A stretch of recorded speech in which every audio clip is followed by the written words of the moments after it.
700-plus miles, whether you're driving or flying, but easier to fly. And you guys flew on down here. Appreciate it. JJ Starling and Donnie Freeman. During the break, you were talking about already planning your naps tonight. JJ, walk us through. How many naps a day are we taking, and what's the plan for tonight? Man, I take 2 naps a day, but I took one on the plane, so I'm going to take one when I get back. You sleep anywhere? I sleep anywhere. I can sleep right here. I can sleep on air. That's America's house guest right there, JJ. That's right. Exactly. Donnie, is that in your portfolio as well? Nah, I'm a big napper, but 2 times a day is tough. But I'm definitely a big napper for sure, though. It's good. The fact that he said planning a nap for tonight. Who plans a nap for tonight? That's daytime. JJ Starling. Unless you're going to be up for a while. He said he's a growing boy.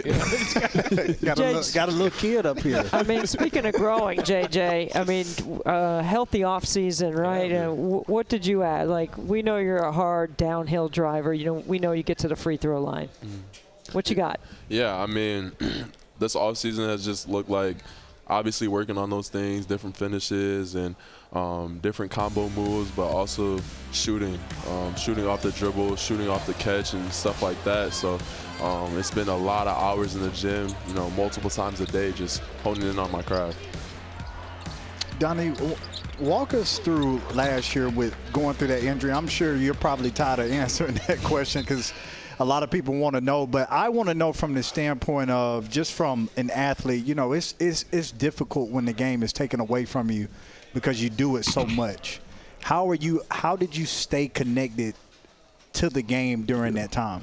I mean, like for me, like even mentally and physically, it was tough. Like having it stripped away from me, and there's nothing I could do about it. It was tough, especially like how things were going last year with my team. Like wanting to be out there and kind of help the guys and just trying to find a way and do anything I can to make it better for us. But it was tough, but I looked at it as a blessing in disguise as well. Because, I got to see the game from a different lens. Like, I got to sharpen up on things that I wouldn't have got to see, during the season. So, it was good. And now that, it happened, my foot feels better than it did before I got the injury. So, I feel better. I got stronger. I got to sharpen up on the game and just kind of pinpoint the things that I really need to get better on to become a better player all around. The final 19 games, you missed about 7 games last year, JJ. How many games did you guys actually play together? I think we only played 7 or 8. It was those 7? Yeah, I think 7 or 8, yeah. So, look, it's great to be healthy, but how about that chemistry on the floor? How have you guys worked on that in the offseason? For us, even last season, we played on the same team a lot, even in practice. Leading up to the season, you have, 2.5 months before you even play your first game. So we have the chemistry's there. So, the chemistry's not really a worry for me and Jay, honestly, and even the other guys around us. So I'm confident the chemistry's not really going to be much of an issue for us. Guys, there's a lot of movement in college basketball, in and out of the roster, reconstructing rosters all the time. You guys chose to stay, and you chose to help build around your chemistry, to Matt's point. What is it about the new guys that we can look forward to? Give us a couple of guys that are going to make a difference in helping you guys get back to the NCAAs. First, I want to start with Nate Kings. He's a worker for sure, and he does everything that you ask him to do, and he's a complete player. Obviously, he can shoot the ball, like one of the best shooters I've ever played with. But like I said, he's a worker, all-around talent, and, he locks in on the defensive end, so we know he's going to be a big piece for us. How about for you, Donnie? And for me, there's 2 guys that stood out to me the most. But I think one person I had to pinpoint one, I said Nate George. He's one of the best passers I ever played with, sees the floor like no other. Confident, he can score, defend. But I think the X factor for us is going to be Tyler Betsy from Cincinnati. He's 6'8", 6'9", he's strong, solid base, can shoot it, can beat you off the bounce, rebound, do all the small things. He's going to be really good for us. Both of you all were here last year or with the team last year going through off season, and now you see this off season. What do you feel is different about this year and as you prepare to get ready for the season? Just the gym is different. The high energy that we come in with every day during practice, we competing. So that's big time for us. We know that if we compete every day, we push each other, then the results are going to take care of itself.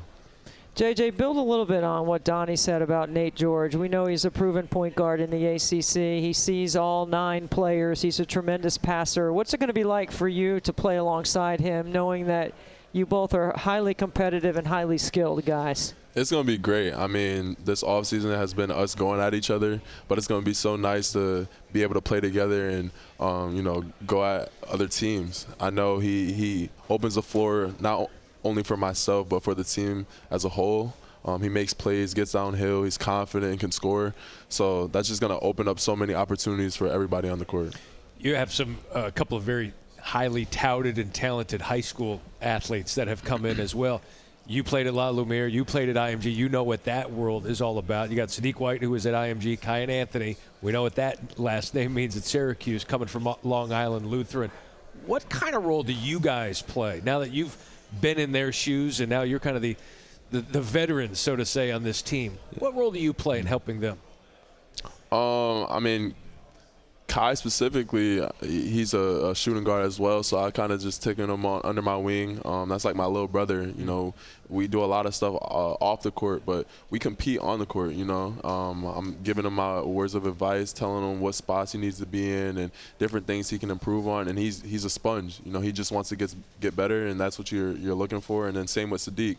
I'm just helping him out, but he's also stepped into a role, like a leadership role. He's being vocal, even as a freshman, so that's what you love to see from these guys. Yeah, and I mean, Sadiq, I've kind of taken him under my wing as well. Like, come from similar backgrounds. We play for the same head coach at IMG, and then coming here, we're playing together under the same umbrella. So I mean, we're similar players in certain aspects. Like, we're both play the same position. But Kyan, like, he's like, last name aside, like, if you don't know where he came from, you would think he's just like a regular kid just trying to figure it out. But he's going to compete. He's competitive. He's sharp, very, very talented player. But he's young, so he's figuring it out. But he's very good. And Sadiq's the same way, very, very talented and very like, he's a sponge as well. He's soaking in as much as he can. He's going to be good for us as well. There's one thing about having a connection with your teammates, but it's another having a connection with your coach. And Red Archer is going into his third year, a big year for him. What made you all make the decision to want to come back to be a part of that journey and part of his vision for this team? I'm big on trust, and he believed in me even in moments when I didn't believe in myself. Just going back to my first year where I played for him, I had a lot of highs and lows, but especially on the lows, I was really, really low. And I remember him and Coach G-Mag, they would take me in, talk to me in their office and just say, look, just stick with it. We're here with you. Just keep pushing. And then that just resonated with me. So, like I said, I trust and believed in what he's trying to do at Syracuse. I believe in the culture he's trying to build, and I want to be part of that. That place at home that you guys play in, that is serious ball in there. That is a great environment for college hoops. You guys going to blow the roof off that place this year, right? Like, tell me what it's going to be like in there playing at home. Yeah, I mean, we're trying to get Syracuse back to where it's been historically. Like, we're going to do everything we can to get back to that point. And I'm confident we're going to do it. I mean, my confidence with the team comes from the work we've put in the offseason and leading up to this point. Like, we've worked our butts off from 6 a.m. to being in there all day long from top to bottom. And just our attention to detail has been to a point. So I'm excited to see what we're going to do this year. It's hard to believe it's been 4 years since players in that uniform have made the NCAA tournament. How much of that is talked about within the team? A lot. I mean, just in the community that we're in, basketball is everything in Syracuse. So no matter if you're just transferring in, you find out right away how much it means to the community, and you hear about us not making a tournament. And I feel like even as a group of guys, not many of us has made it to the tournament. So we're hungrier than ever to do it together. That we have a couple older guys, and this is our last year or whatever. So it means even more to be able to do that this year. Looking forward to seeing it, and best of luck with the season and your upcoming naps. Thank you. Thanks for not sleeping on the set. Appreciate it, guys. Thank you. Thanks for having us.